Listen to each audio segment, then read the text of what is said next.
काय आहे, प्रत्येक व्यक्ती जीवन जगत असताना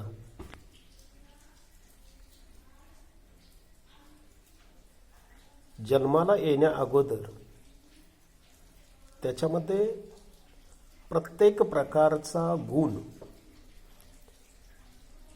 हा भरलेला असतो आणि तो जो भरलेला गुण आहे तो गुण परमेश्वरानं आई वडिलांना दिलेला आहे आणि आई वडिलाच्यातून त्या जन्माला येणाऱ्या बाळाच्यात निर्माण होतं. बाळ हळूहळू मोठं होतं. प्रत्येकाच्या इच्छा आकांक्षा वाढत राहतात आणि प्रत्येकाचं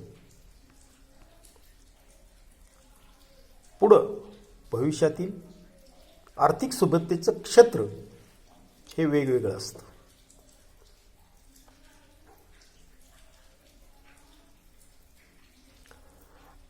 आणि या क्षेत्रामध्ये प्रत्येकजण वेगवेगळ्या पद्धतीने आपली आर्थिक उन्नती करत असतो. पण हे सगळं करत असताना आपल्या मनाला काहीतरी समाधान मिळावं. आपण आपल्या समोर उपस्थित समाज आहे, उपस्थित प्रेक्षक आहे, त्या प्रेक्षकांना काहीतरी उपदेशपर द्यावं असेही काही गुणी लोक या समाजामध्ये असतात. आज सोशल मीडियाच्या माध्यमातून बऱ्याचशा प्रमाणात चांगली करमणूक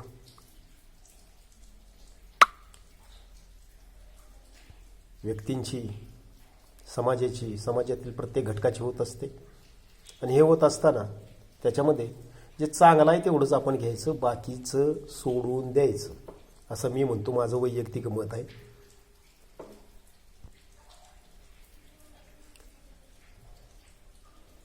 ज्याला कोणाला ते पटतं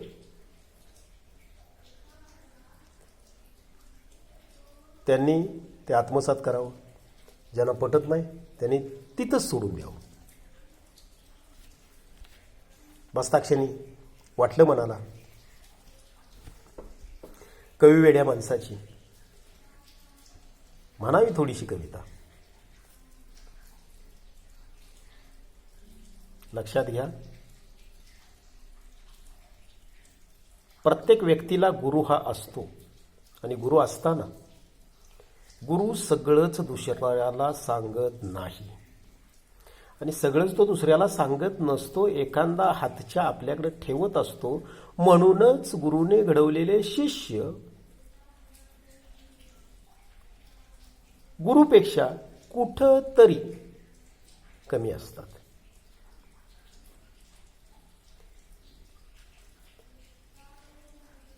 हे प्रत्येकानं मान्यच करायला पाहिजे. फार वेळाच्या, फार काळाच्या अनुभवानंतर गुरुची ते बरोबरी करू शकतील.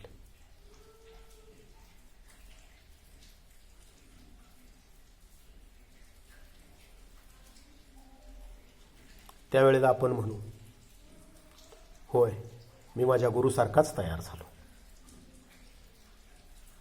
सत्य आहे ते.